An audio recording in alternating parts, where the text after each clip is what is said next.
healthiest places in the world to live. I'm Craig Cohen. Today on Houston Matters, details on these and other stories from the Houston Public Media reporters who cover them. Houston Matters with Craig Cohen is a production of Houston Public Media with support from Baylor College of Medicine. Also this hour, we visit a camp designed for kids with health challenges and disabilities that might otherwise suggest to them that the traditional summer camp experience is out of reach. Plus, we welcome your gardening questions for Meg Tapp from the Garden Club of Houston. And the Houston Chronicle's Jonathan Alexander drops by just before the Texans and other NFL teams can begin negotiating with free agents. We discuss the Texans' need to shore up the offensive line. We'll start with a news update from NPR and News 88.7. Stay with us. Live from NPR News in Washington, I'm Corva Coleman. Iran has its new supreme leader. The country's religious leaders picked Mujtaba Khamenei, the son of the late Ayatollah Ali Khamenei. The late Ayatollah died in an airstrike on the first day of the war. The finance ministers of the G7 industrial nations are speaking today. They're thinking about releasing emergency oil reserves. Oil prices have soared past $100 a barrel for the first time in 4 years due to the war. NPR's Aya Batrawi has the latest from the Persian Gulf. Bahrain's petroleum company Bapco says it's suspending production after an Iranian hit on a refinery in Sitra. Authorities in Bahrain say an Iranian drone also targeted a residential area in Sitra, wounding 32 Bahrainis, among them 4 children who required surgery. And Kuwait's national oil company says it's reducing output due to the closure of the Strait of Hormuz, a narrow waterway in the Gulf where ships are at risk of being targeted. Iranian attacks have also forced Qatar to halt all gas production while work at Saudi Arabia's biggest oil refinery remains suspended. Israel, meanwhile, bombed large fuel storage tanks in Iran's capital, Tehran, over the weekend. Huge plumes of toxic black smoke covered the sky and coated buildings, trees, and cars. Aya Batrawi, NPR News, Dubai. The war is causing gas prices to skyrocket in the U.S. In just a week, the average cost for a single gallon of regular gas has rocketed up nearly 50 cents. That's according to the Motoring Club, AAA. It says the average price is now $3.47 a gallon. Everett Bolton of North Carolina is thinking about his travel this year. It could make me cancel other plans, if I have other travel, or maybe my wife and I wouldn't both go. Economists point out that if Americans are spending more money on gas, they'll have less money to spend on items such as groceries and entertainment. Ukrainian President Volodymyr Zelensky says that experts from his country will soon arrive in the Middle East. They're going to advise the U.S. and Gulf nations on how to shoot down Iranian-designed drones. NPR's Joanna Kakissis has more from Kyiv. Zelensky told reporters that he is honoring requests for Ukraine's anti-drone experts to help protect civilians in the Middle East. And also how to help American soldiers who are in the bases in some countries. And we said that we will provide everything they need to save them. Ukraine uses cheap interceptor drones to shoot down Iranian-designed Shahed drones. Zelensky said several countries want to purchase Ukraine's interceptor drones. He said last week that the U.S. and Gulf nations are using expensive Patriot missiles to shoot down Shaheds, which Iranian forces are using in retaliatory strikes on U.S. sites in the Middle East. Joanna Kakissis, NPR News, Kyiv. On Wall Street, the Dow was down 700 points, or about 1.5%. This is NPR. Support for NPR comes from Strawberry.me, whose career coaches offer professional support to help people get unstuck, gain clarity, and move forward, whether advancing in a current role or choosing a new direction altogether. More at strawberry.me/public. Live from News 88.7 in Houston, I'm Matt Harrop. The average price for a gallon of regular fuel in Houston is now over $3. AAA is reporting an over 50-cent increase in regular fuel in just a week. The average price for a gallon of regular is $3.04. The reason for this, the ongoing war with Iran, as you've been hearing on NPR. Oil prices have now eclipsed $100 a barrel for the first time in about 3.5 years. More than 156,000 families have applied to Texas's new private school voucher program. The state comptroller's office says applications are picking up as a March 17th deadline approaches. News 88.7's Bianca Seward reports the billion-dollar program may not have enough money to keep up with demand. After overwhelming interest in vouchers, families will now be entered into a lottery system. Students with disabilities and families with a household income of under $165,000 will be first in line. It's possible funds could run out before higher income families are selected, though that could change depending on who ultimately applies. Travis Pillow, a spokesperson for the program, says 20% of applicants are homeschooled students. Those families receive smaller vouchers, just $2,000 apiece, which could allow the funds to stretch and the lottery to reach more families in the next tier. Pillow adds the state legislature will consider the waitlist when allocating funding for vouchers next year. The program is not first come, first served, and families are encouraged to apply online if interested. I'm Bianca Seward, News 88.7. And Fort Bend County Judge K.P. George is attempting to delay his upcoming money laundering trial, which is set to begin tomorrow. He's appealing the court's decision to keep a district attorney on the trial. A court ruled that Brian Middleton could stay on the case despite being accused of misconduct and politically motivated retaliation. Stay here. We'll have more on the trial just ahead on Houston Matters. It is 71 degrees right now here on the UH campus. We're set up for a high of around 82 later this afternoon. For more news, make sure to head over to our website. That, of course, is houstonpublicmedia.org. I'm Matt Harrop, News 88.7. This is Houston Matters. I'm Craig Cohen. Thanks for joining us here on News 88.7 and Houston Public Media's YouTube channel. Coming up this hour, we visit Camp for All, field your gardening questions, and dive into the Houston Texans' offensive line needs. First, though, an area county judge faces a money laundering trial this week. If convicted, he could lose his job, his freedom, and what's left of a political career already in freefall. And a major university is betting that Galveston can become one of the healthiest places in the world to live, and they are looking to the mountains of Sardinia and the shores of Okinawa for inspiration. To discuss these and other stories from Fort Bend and Galveston counties, we are joined now by the Houston Public Media reporters who cover them, Melissa Enaje and Julianna Washburn. Good morning to you both. Good morning. Melissa, first of all, this is your first appearance on Houston Matters. Welcome, and welcome to Houston Public Media. I know you've been here a little while, but this is our first chance to get you on the show. Thank you so much for having me. I hope I don't look nervous. No. You're doing fine. Yeah. You're not new to either Houston or Fort Bend County, and we should point that out right up front. So maybe you could remind us why Fort Bend County Judge K.P. George's recent time in office as the county's chief executive has been so turbulent. Yeah, it's been an interesting last few years, to say the least. First of all, some of this controversy is kind of tied to his political career. And let's kind of start back in 2018 when he was first elected. He's serving 2 terms, first in 2018 and then in 2022. And he ran those campaigns on the Democratic ticket. And then when these kind of controversies started coming to surface, this past summer, he actually switched to the Republican Party. And as we saw in the last March primaries just last week, that didn't fare well. He placed 5th and barely garnered 9% of the vote. So the public has kind of spoken on their behalf of how they feel about things. What specifically is he charged with doing at this money laundering trial? Yeah, so those are the 2 things he's up against right now. 2 counts of money laundering, and for like more than $30,000 up to $150,000, I believe. The first count is using funds to pay for a down payment on a house, and the second count is to use funds to pay property taxes. And so that's the case that is going to trial this week. By Tuesday, they're going to look into jury selection. That's tomorrow.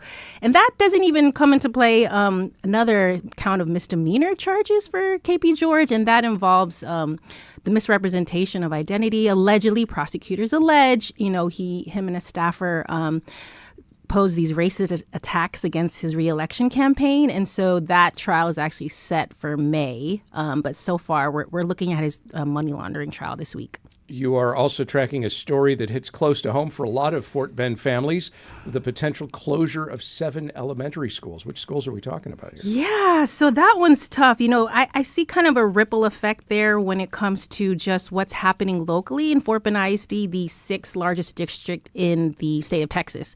And what we're seeing is kind of maybe this ripple effect happening throughout the state, and it's just these low enrollment numbers, and we're seeing that schools are going to possibly be closed here in Fort Bend ISD. They're going to make that vote this evening during a workshop, they're calling it, and the trustees could possibly make a vote this evening. And so the six schools we're talking about here, these seven, elementary schools are mainly in Sugar Land. We're talking about Austin Parkway in Sugar Land, Dulles Elementary, Sugar Mill in Sugar Land, and then there's other schools, Fleming Elementary is kind of off Highway 6 in West Park Tollway, Glover Elementary, that's in Missouri City, Mission West is kind of in the West Oaks area, and Ridgegate, it's on the cusp of Houston and Fort Bend County. You spoke with a parent whose kids attend one of the schools that's on the chopping block here. What did you hear from them? Yeah, I spoke with a distraught mother whose children attend Sugar Mill Elementary in Sugar Land, and they're kind of tired of this back and forth. They're kind of tired of advocating for keeping their school open. And parents first initially got the announcement or the message from the school district that they're possibly going to do boundary changes. So the boundary changes, that note came to parents in December, and not even nearly 3 months later, the school district announced that they're going to move forward with the boundary changes. And with the boundary changes and that, they cited low enrollment. A very massive decline in enrollment. And so, yeah. Is this low enrollment, is it just that there are fewer kids, or are we seeing more of them going to private schools, more homeschooling? Or is it all of those things? Yeah, I want to say against that ripple effect, right? You throw a rock into a pond and it just ripples. And, Fort Bend ISD actually last year, according to the TEA, Texas Education Agency, the state agency, more than 8,600 students transferred out of Fort Bend ISD into charter schools. So there's this sort of revitalization of charter schools happening. The low enrollment, which affects low enrollment. I don't know if the socioeconomics or the demographics of, these communities in like Sugar Land that have kind of been developed out, they're not more families coming in and out. You kind of see maybe a stagnant type of number there. And so all these factors are playing a part into possibly why, these low enrollments and decline enrollments are affecting these schools. All right, Julianna, let's talk about Galveston, and specifically let's talk about the University of Texas Medical Branch. UTMB Galveston just launched something called the Blue Zones Project. What is it? Where did it come from?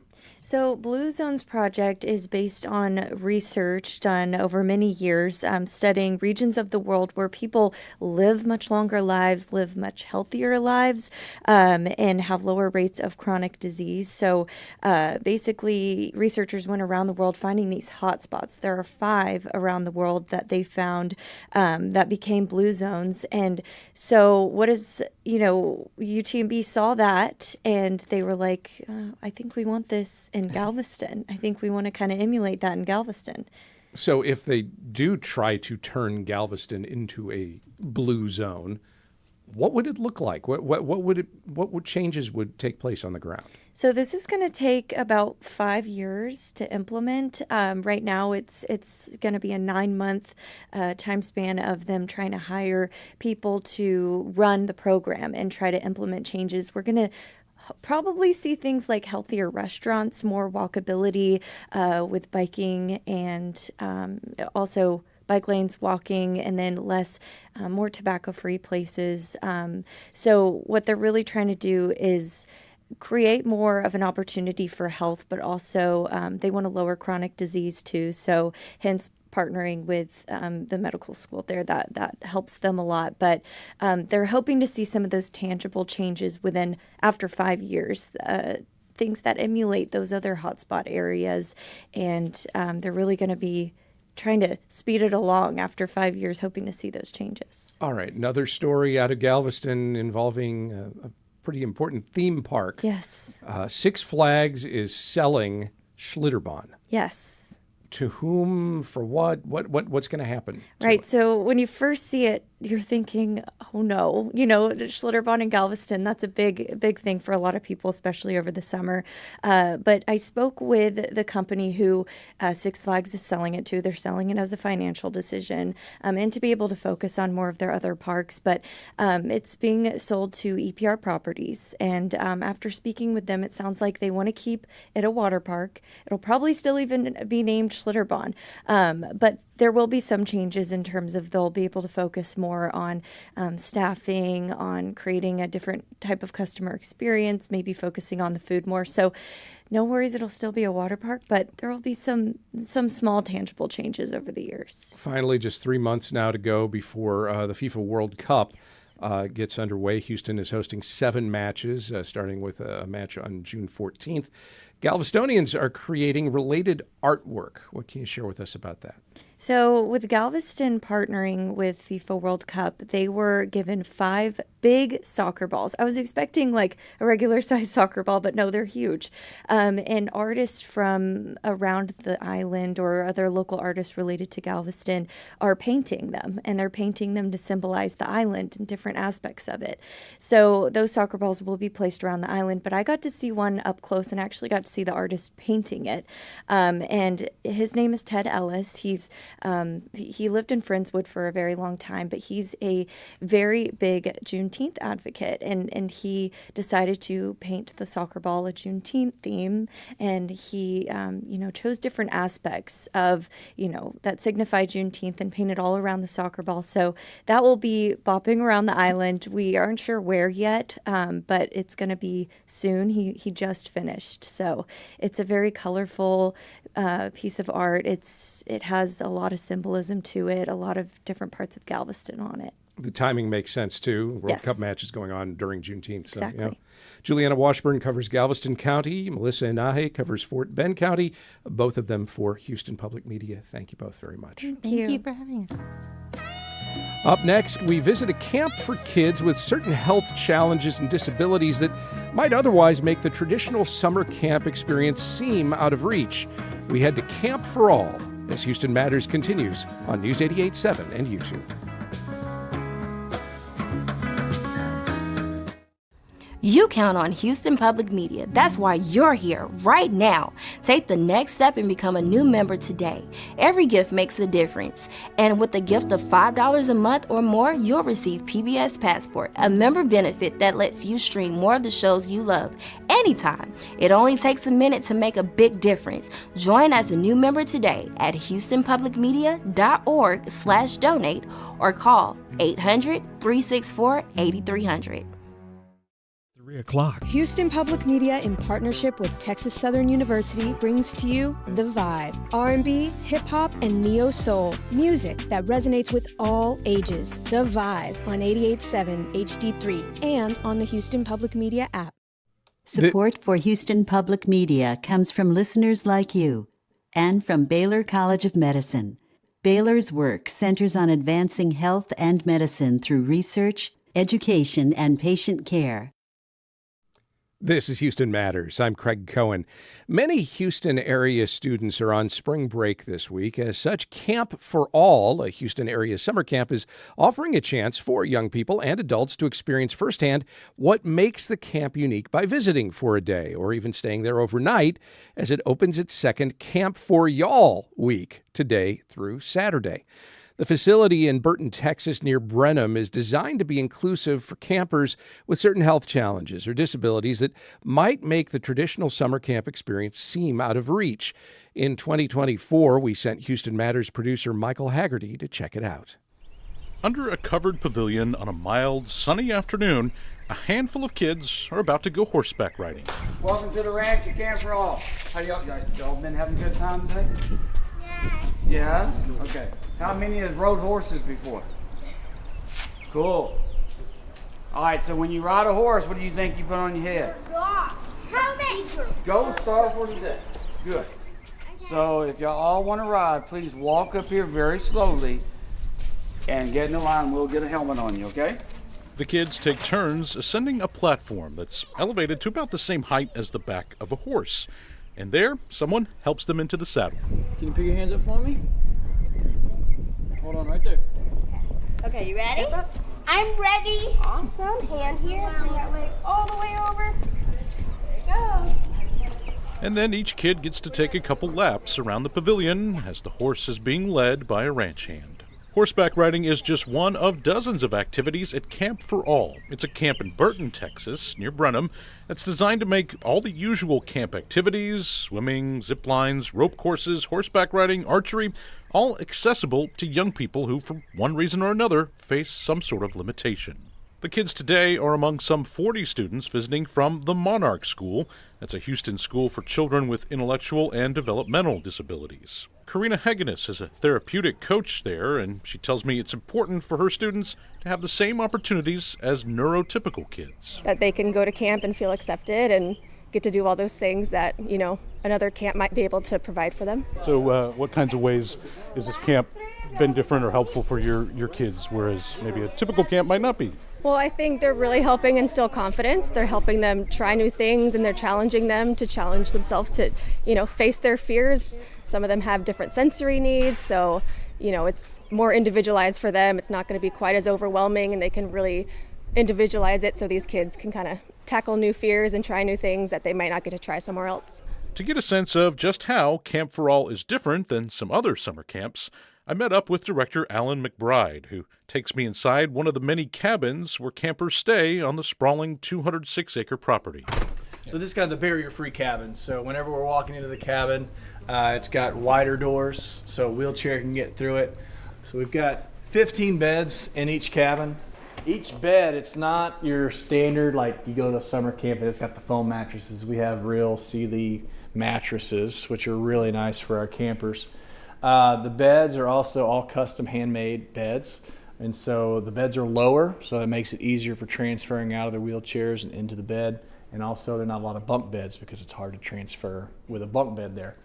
In between each of the beds, we've got a nightstand, and then also a nice part of it is for campers that are needing medical attention at night. They're needing either a tube feeding or some kind of a medication given in the middle of the night. Instead of turning on all the lights in the cabins, each bed has a light in between each of them, so the nurse can turn on that light and not wake up the entire cabin.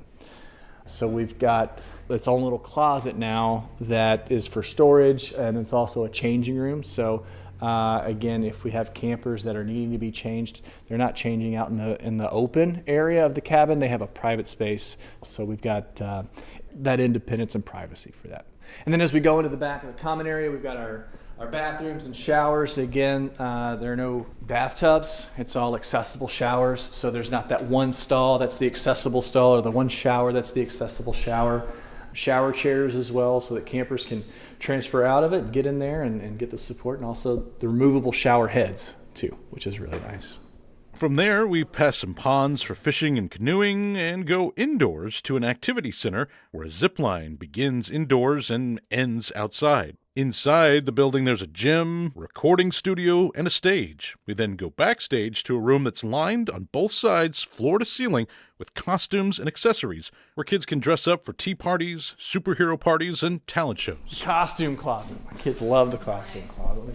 And again, with all these things, we wanted to make sure it was barrier-free. So if a camper comes in here and they can't reach the hangers, we wanted to be able to have something for everyone. And so they can grab these hanger closets, and they come down, they swing down and have a little leg that they can all kind of sit on, and then they can access the prom dress they never could find or the pirate outfit that hanger bar kind of just folds down like that. It does, yeah. So this is, again, all those little attentions to detail that we really want to make sure that anytime we're implementing something new into our programs or activities, we're taking it to our communities and our partners and giving feedback on those things. Height is a big one with all those things. Camp for All was founded back in 1993. McBride began working here almost 20 years ago as a volunteer and came back in recent years to run it. He tells me that while Camp for All has everything you'd see at other camps, what makes it different is often what it doesn't have. Our facilities are what we call barrier-free, so you will not see any stairs on our site. It's all ADA compliant. Every little detail, again, we get that information from those partners that say, okay, what is a camp that you've been visiting that the facilities may have not been catered to your campers, and how can we elevate our programming to meet your campers' needs? So all these many organizations, they have different people, young people, not always young people that they serve, and they are used to working with them and dealing with and working with their specific needs, but then they want to bring them to camp. You're basically just the facilities, right? They provide their own counselors and their own people that kind of guide them through the program. Correct. So they are the specialists in serving their campers, but we also have a great team that we've got a certified therapeutic recreation specialist that's on our staff, and they are also professionals in their own right.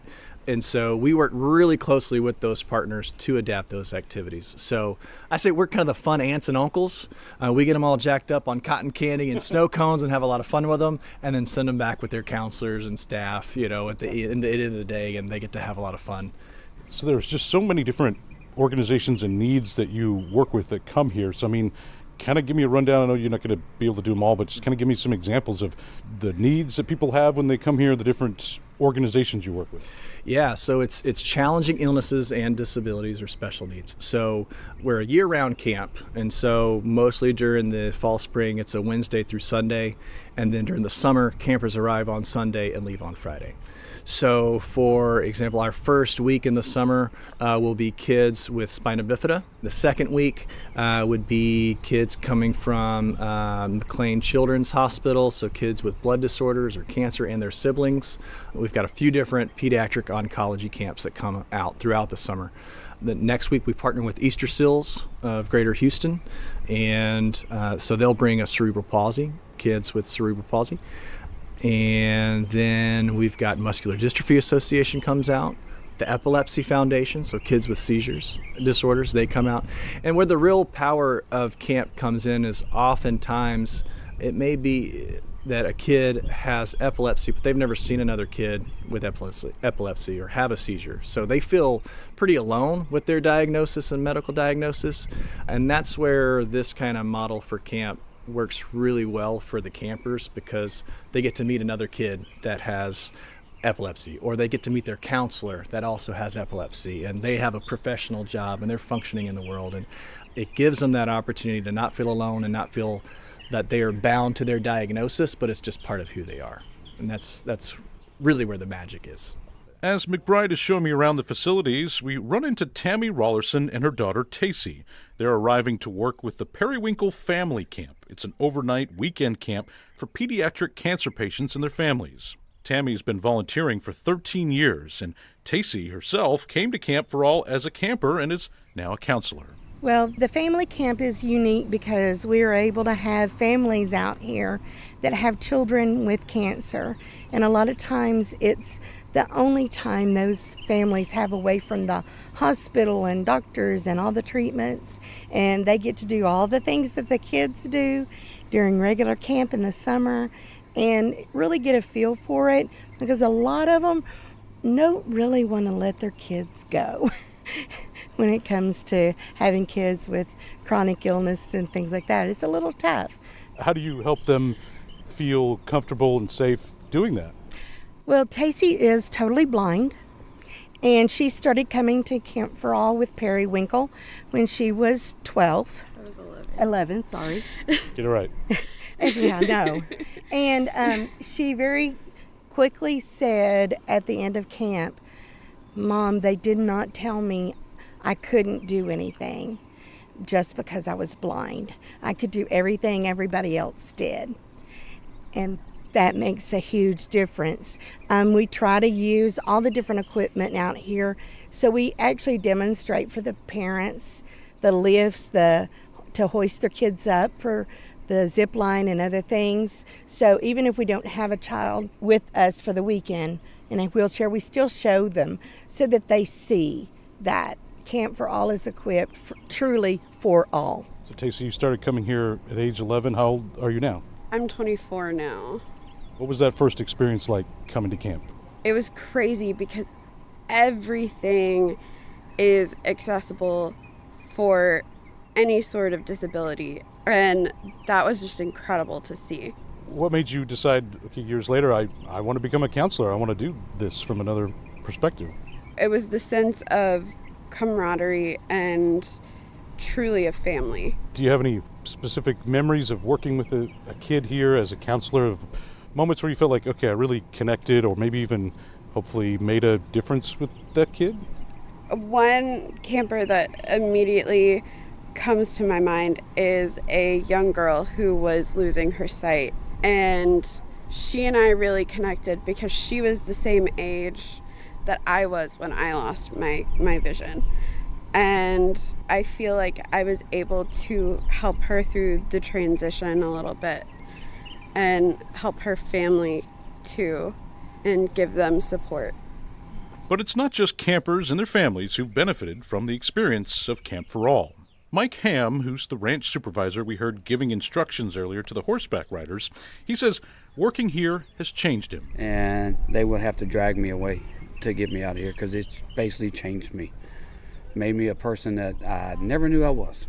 How so? In corporate world, it was all about money and make money. Let's, boom, boom, boom. When I came here, it's like money's not everything. To make a person happy, smile, put laughter on their face, can't take it away. That's how it's changed me inside. It's made me a whole person, and to see life differently and look at it differently. On the grounds of Camp for All near Burton, Texas, I'm Michael Haggerty for Houston Matters. Camp for All's second ever Camp for Y'all week is today through Saturday. Houston Matters producer Michael Haggerty toured the site in 2024. Just ahead, it's the second Monday of the month. That's when we welcome your gardening questions for Meg Tapp from the Garden Club of Houston. Email talk@houstonmatters.org. Call or text us now at 713-440-8870. Or post your question on our live video stream on Houston Public Media's YouTube channel as Houston Matters continues. It's not just your car. It's the one that brought your kids home from school, took you cross-country, held memories, laughter, even a few breakdowns. When it's time to let go, give your car a new purpose. Donate it and turn memories into meaningful support for this station. Plus, you'll enjoy free and easy pickup, potential tax benefits, and a simple donation process. Your gift supports the programs you and your family love. Donate today and help keep public media strong. Call or donate online. Support for Houston Public Media comes from Metro.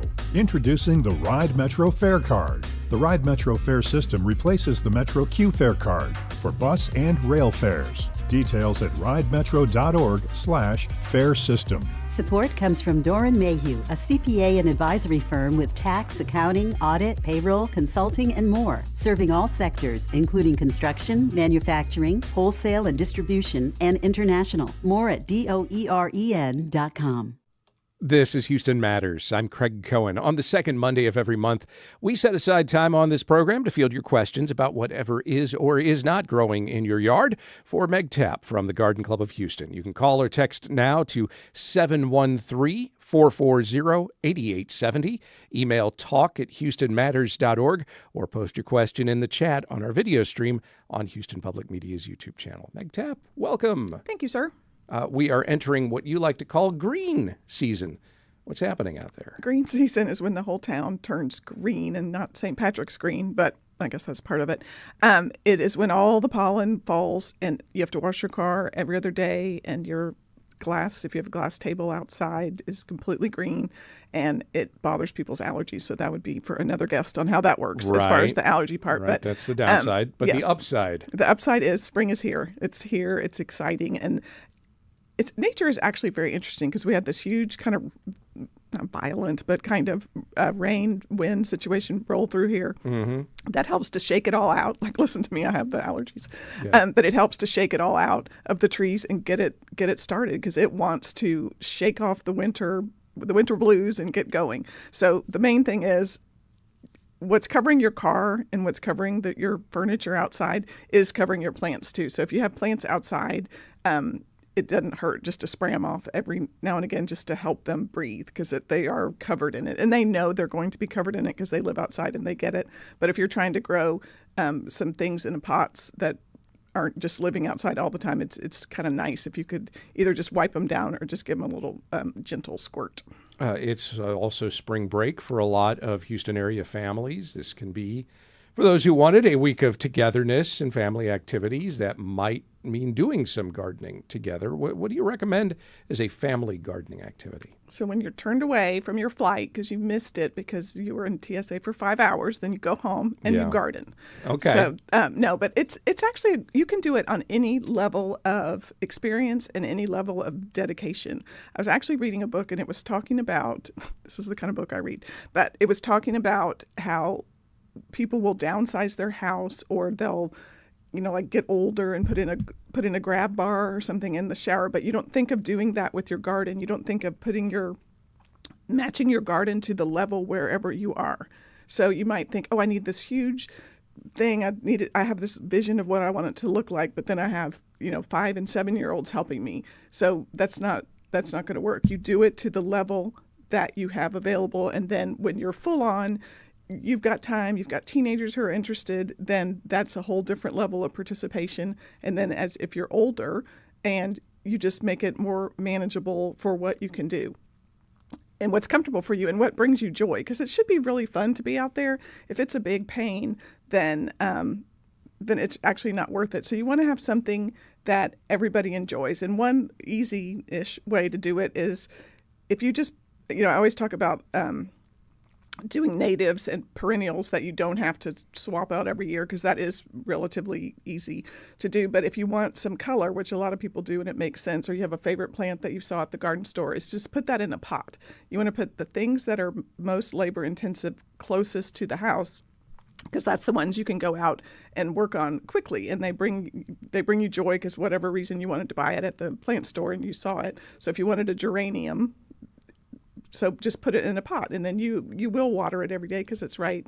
It's, well, not every day, but a couple times a week, because it's right by your house, and it meant something to you. But I think we get into the thing of, we just have to do, it's just this huge endeavor to get it looking how we want it. But just do the part that is fun for you, and it will evolve into what is manageable. And if it's not manageable, it's time, like you declutter your house, to declutter your garden truly and get it to where it's fun and enjoyable.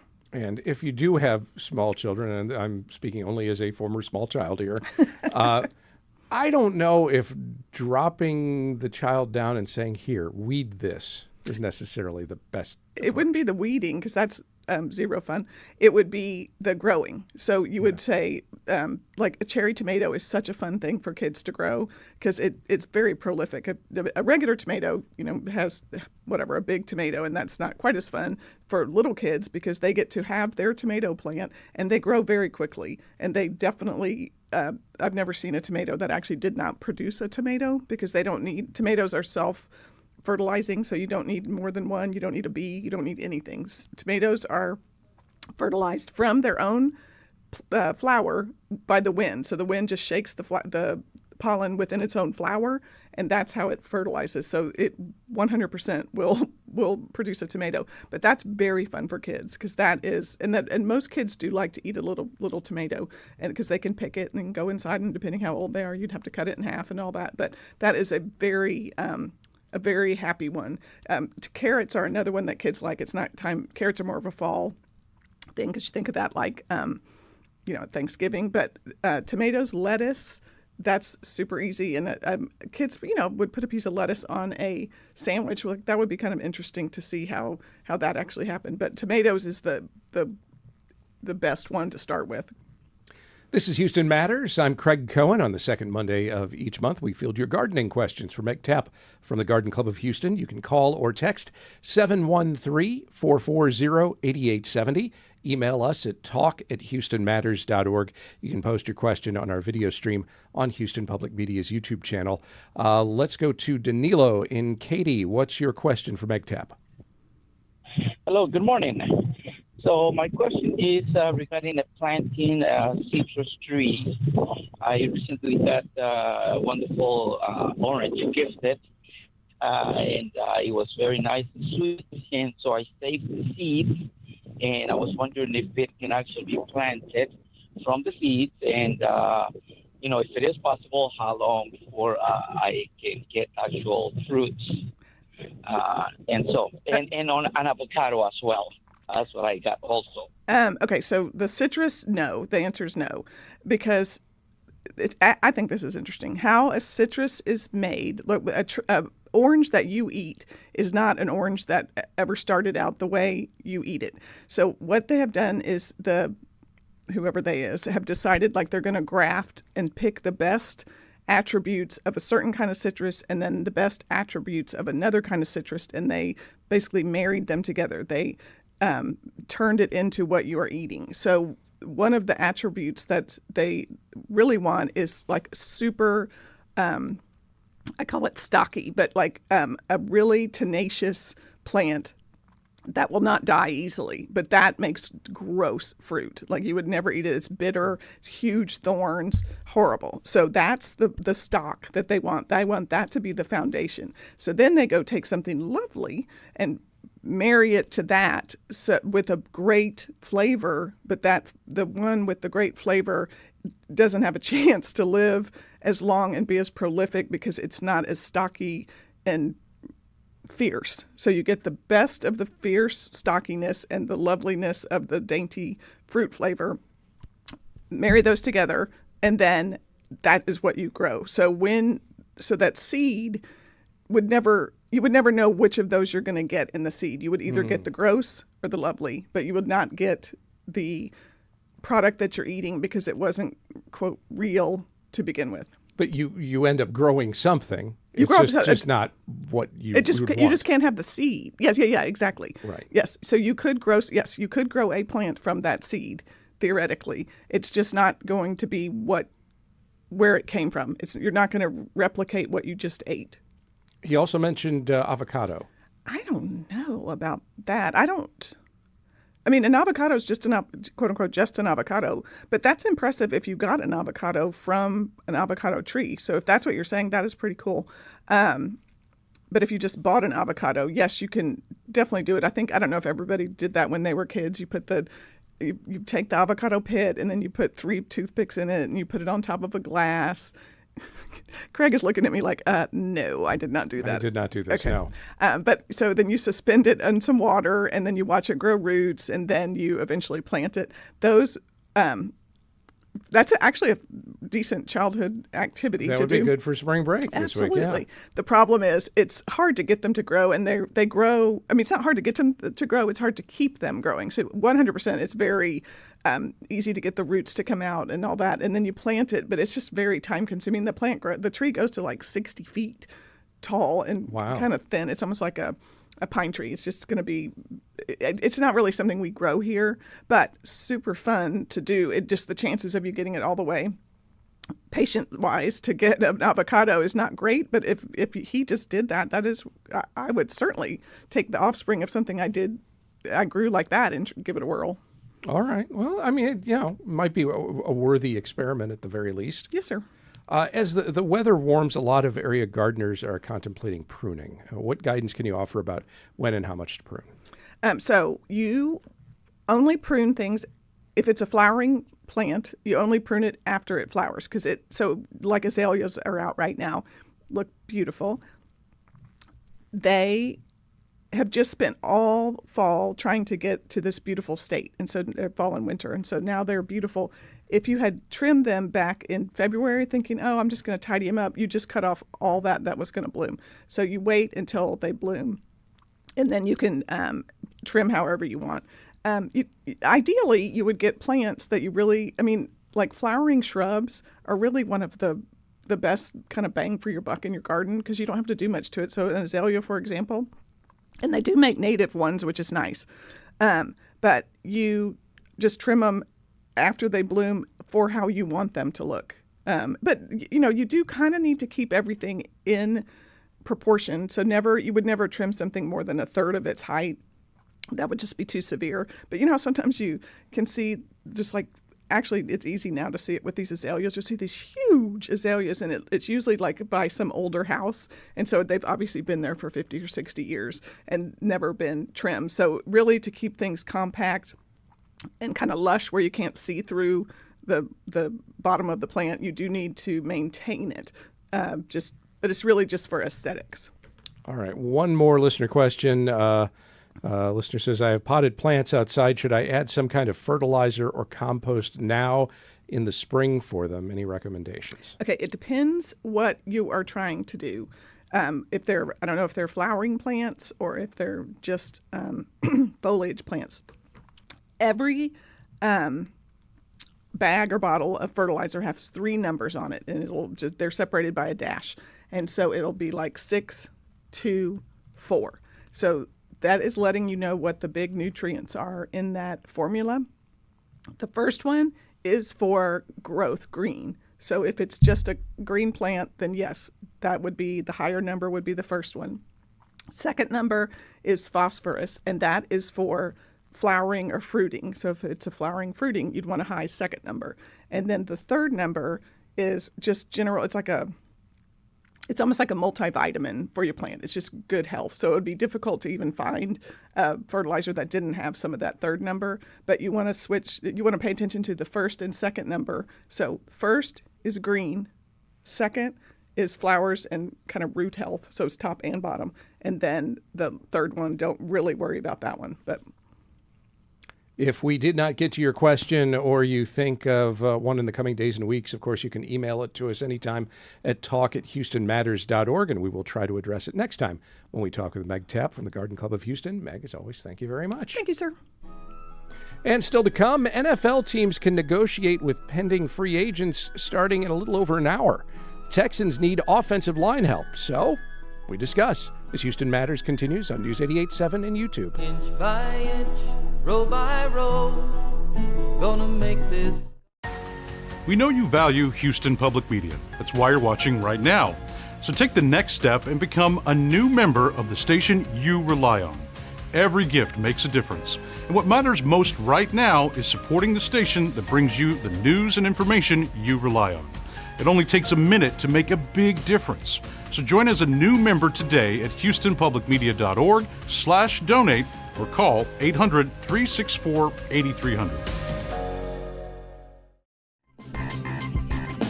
Texas Standard coming up at 10 a.m. My name is Dorian Barnes. I am the Director of Workshop Operations at Lyle Violin Shop.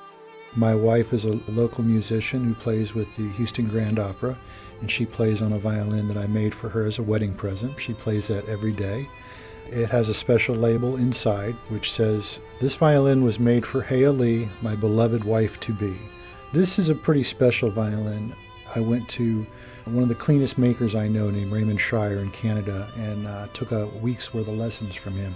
So I began this violin under his tutelage, and it turned out to be one of the cleanest instruments I ever made, and it was made with very special wood. And it's still to this day what I think of as one of my finest instruments. People tend to like things that are old, and they're used to seeing these wonderful old instruments and the patina that they have. Hundreds of years of use and playing and repair have created that in them. Each of those instruments, each of those scratches, those dings and dents are a story to tell that have been put in by the players over the years. So when I see an instrument come back, I know that that person is telling their story through this instrument, and they're putting their story into this instrument that'll be carried forward. And I prefer to let the player, the owner, naturally do that and have the instrument go through a natural process of wear and aging. I'm Dorian Barnes from the near North Side, and you're listening to Houston Matters with Craig Cohen. Houston Public Media is a service of the University of Houston and is supported with your gifts to the Houston Public Media Foundation. More information available online at houstonpublicmedia.org/donate. Support for Houston Public Media comes from Texas Mutual Insurance Company, a workers' compensation provider committed to handling claims to help injured workers get back to work. More at texasmutual.com/mutual care. Support for Houston Public Media comes from Alley Theater, presenting Oscar Wilde's The Importance of Being Earnest, a comedy about mistaken identities and romantic entanglements. March 6th through 29th. Tickets at alleytheater.com. In just over an hour, the Houston Texans, along with every other NFL team, can start negotiating with free agents before free agency formally begins Wednesday afternoon. Texans have a few needs, but primarily The big one, I think, they have to shore up their offensive line significantly. To discuss the state of the Texans' O-line and what's out there, we're joined now by Jonathan Alexander. He's a staff writer for the Houston Chronicle who covers the Texans and the NFL. Good morning. Good morning. Thanks for having me. And first of all, you have some news to share with us on the defensive side of the football. Yeah, just a few minutes ago, the Texans agreed to a 2-year deal with Sheldon Rankins, defensive tackle, one of their most important off-season free agents who's going to be a pending free agent in just a couple of hours. Yeah, so this is big news because otherwise, again, other teams could have snatched him up, and he's kind of a key figure on the defensive line, right? Absolutely, 100%. He played for them first in 2023, left to go to the Cincinnati Bengals, and they missed him a lot in that year. When he came back in 2025, he had one of his better years again, and he's an important piece for that defense. Okay, to the offensive line. I have raised this many times before because the Texans demonstrate it for better or worse year after year. An NFL team's success depends in large measure on the front five, the center, the guards, the defensive ends. They create holes or don't for a running back. They create time and space or don't for the quarterback. Would you agree with that assessment? Oh, 100%. You hit the nail on the head. And in football terms, they would call that the trenches because that's where it literally starts. Like, for instance, you mentioned opening up holes for the running back. It allows running backs to run. And the Texans struggled with that last year. And then arguably the most important thing for the Texans is protecting the quarterback. And C.J. Stroud is their most important player, and they have to protect him so he can have time to find his receivers and playmakers. Why then has Texans management, some offseason, seem to have treated their offensive line like it's not the priority it should be? You know, that is a very interesting question that I've tried to ask Nick Caserio plenty of times. I think he has a philosophy that he wants to pay certain players in areas, and he may have prioritized other positions while trying to get guys who maybe fit their mindset. Like, they've been looking for guys who have been trying to prove that they can play to the level that they need. It may not have worked at other destinations, but it could possibly, they hope that the motivation behind getting another contract will help raise their level. And those are the guys that they've typically gone after. And now, in the first few days of free agency, before it actually happens, they've re-signed a couple of their starters from last year. Yeah, so, okay, where is the offensive line at this moment? We know, for one thing, Titus Howard was traded for a fifth-round draft pick. We know Juice Scruggs was traded for running back David Montgomery. Who does that leave? Yeah, so now they have to figure out left guard, which was an issue last year. Now, Titus Howard moved there, and he held it down at that spot. But they have to figure out left guard. That's one of the most important positions because the NFL is getting stronger up the middle. Defense, that has become important for a lot of defenses. So you have to find left guard. They also want to upgrade at center. So they have left tackle settled. They have a guy at right tackle who they think can start again as he did last year. But they have to figure out left guard. They want to upgrade at center. And they may end up drafting a rookie in the draft in a month or two. All right. But before we get to the draft, since the free agent negotiation period begins in a little over an hour, is there somebody out there that you would point to and say, boy, if they really want to shore up left guard or center, this is who they really ought to sign? Yeah, I think a guy who really fits what they do, because they're most likely going to sign a guy on a 2-year deal. So that eliminates a lot of the pool of players who you can get. And that means you probably aren't going to be getting super young guys. So you might need a veteran who's proven, who's been durable. I like a guard from Pittsburgh named Isaac Seumalo. Now, I'm not 100% sure they're going to get him because he's going to be in high demand. But he fits what they're looking for. He's a veteran. He's durable. He performs well in both the running game and the passing game. And that's what the Texans need. Okay, then there's the draft next month, and the Texans have the 28th overall pick. Right. Is that too deep already into the first round to select one of the, what I understand to be maybe a half dozen or so really good offensive linemen that may be available? Yeah, I think that there could be some at number 28, but, typically teams value offensive tackles in particular, and they draft them earlier than they should. So you might have a situation where a lot of offensive tackles come early in the draft, get drafted early, And either the Texans, if they love a particular offensive tackle, then they may have to trade up to get one. Or if they don't love one at the specific spot at 28, they might trade back to get one of better value in the early 30s, in the early second round. Yeah, and they've also have 2 second-round picks, so Correct. so they might just use one or more of those. What other needs do the Texans have at the draft that they really do need to devote one or more of their picks to? Yeah, I think they have to get younger at defensive tackle. A lot of their guys are veteran guys, Sheldon Rankins. Tommy Togiai is right there in the middle, but they would like another guy. I think they have to get younger there. I also think that they have to find a safety opposite of Kalen Bullock. Now, they have a couple of guys who have played and have experience, but they want to get better in that area. But pretty much they're going to fill their needs in free agency and then try to pick the best available players, so they don't have to reach for any guys. Are there any offensive linemen the Texans ought to try to target through a trade? Any teams out there with extra depth on the O-line or who might want to trim their payroll a bit to pursue other players? You know, there was one name that I thought would be really good for them, but he actually recently was traded to the Chicago Bears, who have been really honing in on improving their offensive line, Garrett Bradbury. However, when I look at who might become available, I think their best bet is to dip into free agency for reasonable price free agents. We did see sometimes last season when the Texans essentially were putting 6 men up on the line. Do you think that that's part of their game plan going forward, is to not just try and get the best offensive linemen that they can, but that maybe they really need to see more protection from their tight ends, more blocking? Yeah, I mean, I think you're going to see that jumbo package because it's becoming very popular in the league.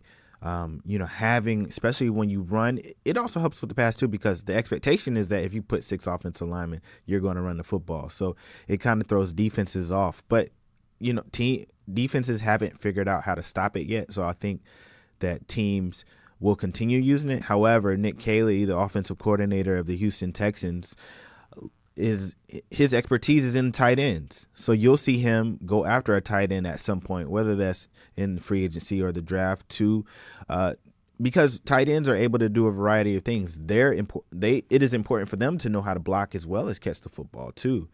So I do think that will be an important piece for the Texans this offseason. So one way or another, if they get a left guard and they get a center, you feel like, okay, they've got a pretty good offensive line, they're set to go? Or do you think it's one of those, hey, somebody's always slumping, somebody's always injured, maybe they need more than that? Yeah, I think it'll depend on who they get. If they do get one of the top left guards or an upgrade at center, I think they'll have an improved offensive line. But you always want to have depth because injuries always happen. Trent Brown, who's their right tackle, has had an injury each of the last 3 years. So they've really got to get depth behind just in case that there is an injury, because it happens all the time, especially with those offensive linemen. I suspect the Sheldon Rankins news may be the first of several things you're reporting on today, so we'll let you get to it. Jonathan Alexander is a staff writer with the Houston Chronicle. He covers the Texans and the NFL. Jonathan, thank you. Thanks for having me. And that will do it for today's show. The Houston Matters team includes Michael Haggerty, Joshua Zinn, Brenda Valdivia, Mincho Jacob, and Laura Walker. Tom Carter was our technical director today. On tomorrow's show, Houston hosting the 2026 FIFA World Cup brings international attention and scrutiny to, among other things, human trafficking prevention. So how are local human rights groups preparing for the rise in illicit activities? And what happens once the games are over? We discuss. Also, a civil rights nonprofit recently released a report documenting modern-day lynchings, finding more than 70 have taken place since 2000 here in Texas and 6 other states. We'll learn more. Plus, what it's like to drive on Houston roads when you're steering a covered wagon and a team of mules. Our Michael Haggerty gets up close with the Valley Lodge Trail Riders. I'm Craig Cohen. Join us tomorrow for those and other Houston Matters.